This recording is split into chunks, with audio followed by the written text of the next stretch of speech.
Hi, and thanks for joining us. My name is Pete Weichlein. I run the Former Members of Congress Association, and you're tuning into our monthly video cast called Congress at a Crossroads, which we are producing in partnership with the Fulcrum. And we really appreciate you tuning in every month. Today, we're taking a closer look at the Virginia gubernatorial race.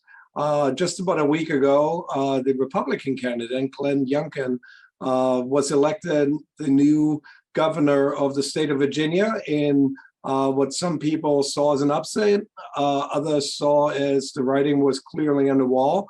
And I have with me two former members of Congress from the state of Virginia who can give us a little bit of insight. So thank you to both of you. Payne is a Democrat from Virginia who served in the House of Representatives from 1988 to 1997. He's also the president-elect of the Former Members of Congress Association. And Bob Goodlatte is a Republican from Virginia who served in the House from 1993 until 2019 and chaired committees such as Judiciary or the Agriculture Committee. Both of them extremely well-versed in Virginia politics, and both of them therefore can give us their insight and maybe even help us understand what last week's election means for the 2022 midterms. So first of all, thank you both for joining me. And then to jump right into it, Bob, would love your insight. What did candidate Youngkin do that resonated with Virginia's voters who, with a fairly decent margin just a year ago, elected Joe Biden president? But now, a year later, there are some counties such as Virginia Beach or Chesterfield that actually flipped. Other counties that came close. So clearly, Glenn Youngkin had a message that a year after electing Joe Biden, had some people change their minds. Would love your insight on that. Well, Pete, first of all, it's great to be on another program with FMC, and especially with my good friend and former colleague, Payne. Glenn Youngkin gave Republicans new hope in Virginia after years of not winning statewide offices. I think because he was an outstanding candidate. He focused on state issues like education and taxes and crime, and really did not try to nationalize this election. There was a lot of problems, as you know, that the Biden administration is confronting in Washington. And I think that helps the party that's out of power. There's a long tradition in Virginia, which, as you know, is one of two states that has their election just a year after the presidential election, going back all the way to 1977 when Jimmy Carter was in office. Whoever's in the White House loses the Virginia governor's race, with one exception. And ironically, that one exception was in 2012, 2013, when Barack Obama had just been reelected to his second term, and Terry McAuliffe upset that trend by being elected a Democratic governor. So in one sense, Youngkin was putting that whole history back on track. But in another, because of the trend in Virginia in the last decade or more, with Republicans not winning a statewide office since 2009 and winning all three, governor, attorney general, and lieutenant governor this time, plus retaking control of the Virginia House of Delegates. It was a big year for us. And I think he benefited from that national discontent with the president suffering in the polls. But I also think he ran a smart campaign focused on Virginia. And he had to walk a tightrope with regard to former President Trump, who just lost the state, as you noted, by 10 points last year. And Youngkin did not try to distance himself from Trump, but he also did not try to in any way engage President Trump. And that was a formula that I think many Republicans will look at going into next year. And the significance for the Congress is that in past years, like this one, with a new party coming into the White House in 1992 when Bill Clinton was elected, in 1993, Virginia elected George Allen governor, but they also, the next year in 1994, won the majority in Congress for the first time in 40 years and gained 54 seats. Similarly, In 2008, Barack Obama was elected president. In 2009, Bob McDonnell, a Republican, was elected governor. And in 2010, Republicans had an even bigger gain to regain the majority, 64-seat gain. Will that repeat itself next year? Obviously, Republicans hope so, Democrats don't. And lots can occur between now and a year from now. But that is, I think, what has energized Republicans, not just in Virginia, but around the country. And LF, as you're watching the election results come in and different pockets of votes clearly showing a trend towards Youngkin that night, what are some of the groups where you think that's where Democrats lost the state, and then let's say it's suburban women. What do Democrats have to do, given that we have a midterm election in a year, to get them back?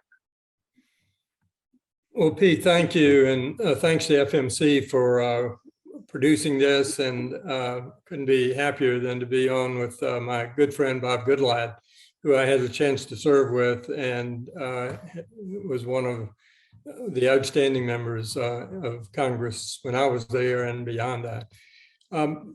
Just a couple of thoughts, and I agree with everything Bob just said. I think the interesting thing in terms of watching the results, we Democrats thought that if we could get the kind of turnout that we got 4 years ago when Ralph Northam had won handily, that we would certainly win, but thought that was unlikely. And so he had a 47% turnout. Terry McAuliffe 4 years earlier had a 43% turnout. And so the target was 45%. And if we could get to 45, we felt like we could win. Well, in the end, the turnout was 55%. It was extraordinary. Terry McAuliffe actually got 600,000 more votes than he got 8 years ago, and 400,000 more votes than Ralph Northam got 4 years ago. And yet, so on the one hand, we did everything we thought we needed to do to win. But the extraordinary thing was how the Republicans turned out in massive numbers, literally all over the state, and particularly in really rural areas. And how the independents who had been with us in the last election seemingly then moved to Youngkin as well. And I think it's a real tribute, as Bob points out, to Youngkin as a candidate. He was an excellent candidate. He came across as somebody who was very approachable and thoughtful. And I think a lot of people decided that they were concerned about some of the things that were going on in Washington, and the president's approval rating was low. And Bob just talked about what happens, the year after the presidential and governor's races, and we kind of reverted to form then and chose the Republican and not the Democrat. Not to say there aren't lots of things or some things that we may have done differently and lessons learned, but certainly it was not that it was a terrible campaign by the Democrats and that they need to throw out the playbook and start over. I think there are many things that were done well. There are things that need to be done better if, in fact, they'll be successful in the future. So, it's not a coincidence that less than a week after the election, Democrats passed the infrastructure bill. I would assume Terry McAuliffe says, gee, thanks. would have loved for you to do that a month ago. And then, at the same time, Republican leadership announced that they are now working on a Parents' Bill of Rights, because clearly that's an issue that, where Glenn Youngkin had the pulse of the electorate. So what can we expect out of Capitol Hill over the next year, as members are looking at their own districts and as party leadership is looking at the midterms? Bob, what do you think? Is this going to be a productive next 12 months with Democrats getting their act together in order to show they can govern? Or is it going to be Republicans reminding everyone why Republicans ought to be in charge? Well, I remember when Republicans were in the majority, a couple of the Congresses back in the 1990s, we had very, very narrow majorities comparable to what the Democrats have now. 219, 221, 223 majority. It is very difficult to manage, but I think the Republicans back then recognized that passing legislation, and I'm not particularly referring to massive pieces of legislation that have only one party's support, but legislation that brings together parties, members of both parties, were something that we did a lot of, and we did it quite successfully back then. So there may be some pressure to do that.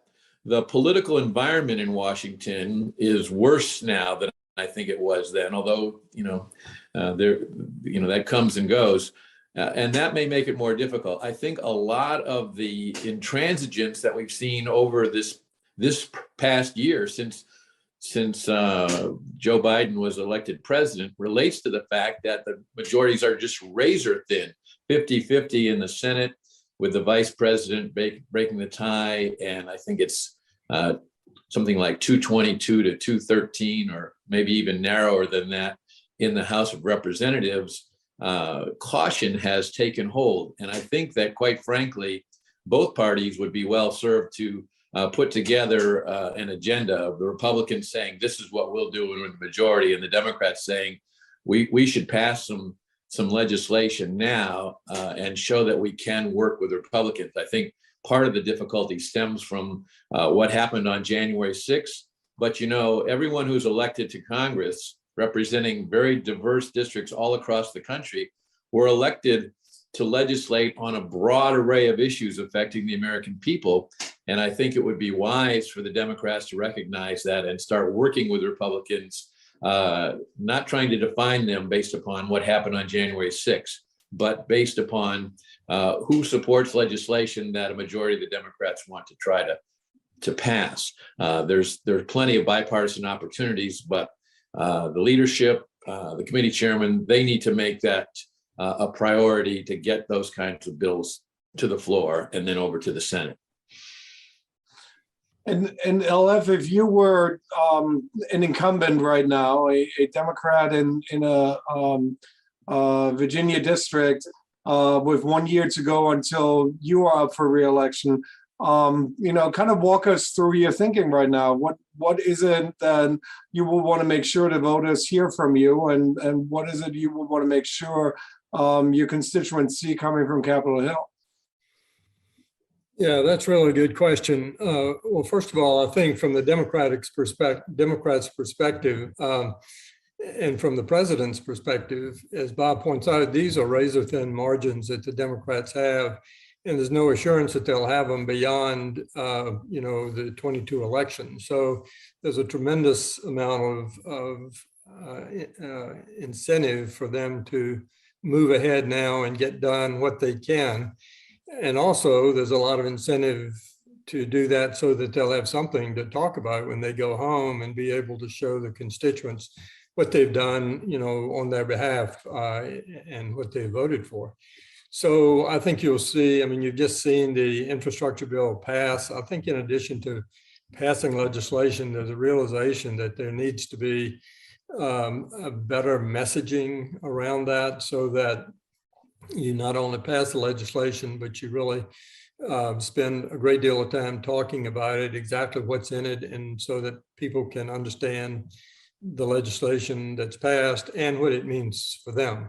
So I think, if I'm an incumbent looking ahead and I'm a Democrat, I really want to get some things done. In the words of Tim Kaine, who was talking this week about the lack of, things that the Democrats have gotten done so far, he said we need to be doers and not ditherers. And he said so far since March that the Democratic legislature, Senate and House, had simply dithered away the time. And it had some impact on the Virginia election. Whether it was enough to change the result or not, don't know that, but it was certainly could have made it a better opportunity, I think, for the Democrats and for Terry. So I think there's that. I also think there's an issue here. The thing that I think Youngkin did well that Terry did not. I think Terry did try to nationalize the election to the extent he spent a great deal of time talking about Trump and how Youngkin was, Trump Jr. over and over and over. And people looked at Youngkin and kind of made a judgment for themselves about that. But I never heard at any time Youngkin ever mention President Biden. It was all about, the issues that people cared about, the quote unquote kitchen table issues. So I think people who are running, whether it's, in the state or federally, all need to think about what there is on the minds of the constituents. And it may be very different now than when they'd run before, but they need to think about that and think about how they can talk to them around the things they care about. One of the things that happened on the education front, where the Republicans sort of took the education issue, was that there's a huge amount of frustration that had been building up around COVID and kids not being in school, or school was on and then it was off and all that sort of thing. And so I think the Republicans did well to seize that and talk about that in terms of how education was being run and how decisions were being made. And it was something there for the Democrats, but they overlooked it, and the Republicans seized it. And as we wrap this up, LF, let me ask you, how much of a bellwether is the Virginia gubernatorial race? As Bob said, it always comes 1 year after we've had a presidential election, and then everyone has a year to dissect it and say, well, clearly this tells us blank about the midterms. So what's your feeling?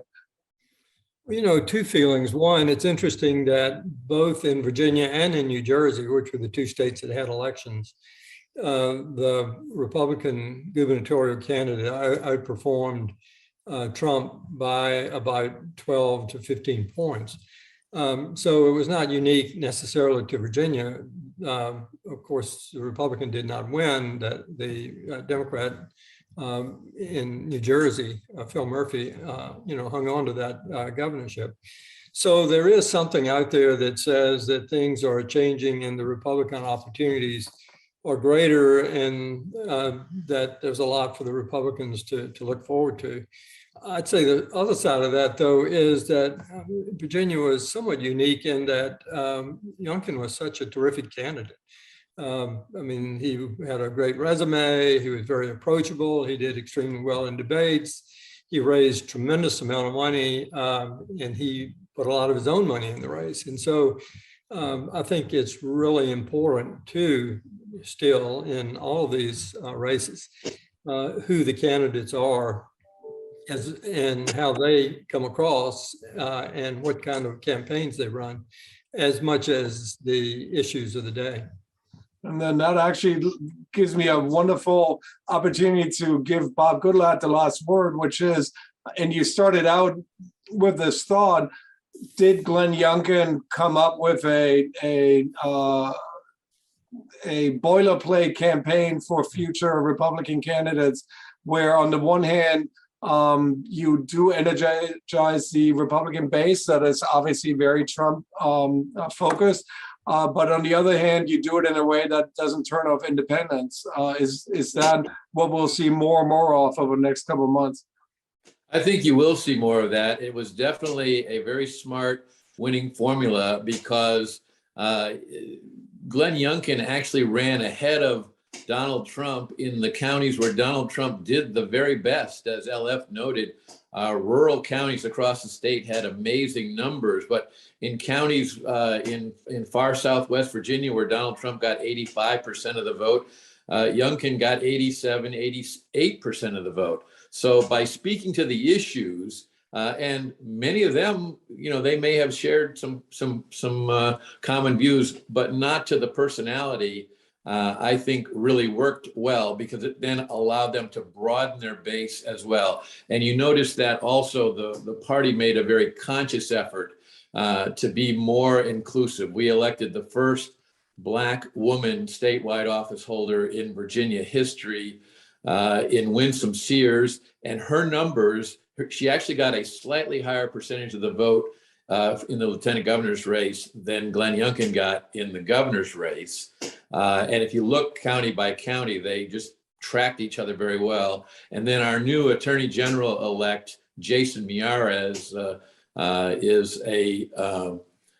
his mother is a Cuban. She fled Fidel Castro's Cuba, and he is, I think, the first Hispanic statewide office holder in Virginia as well. So that affords them an opportunity. They have to build on it, though. They have to find more good candidates. And I think Republicans across the country will look at this and see this as a signal that they can do as well. One other wild card here is that redistricting is taking place. That wasn't taking place in those last big waves. So we'll have to see how redistricting turns out in Virginia and elsewhere in the country.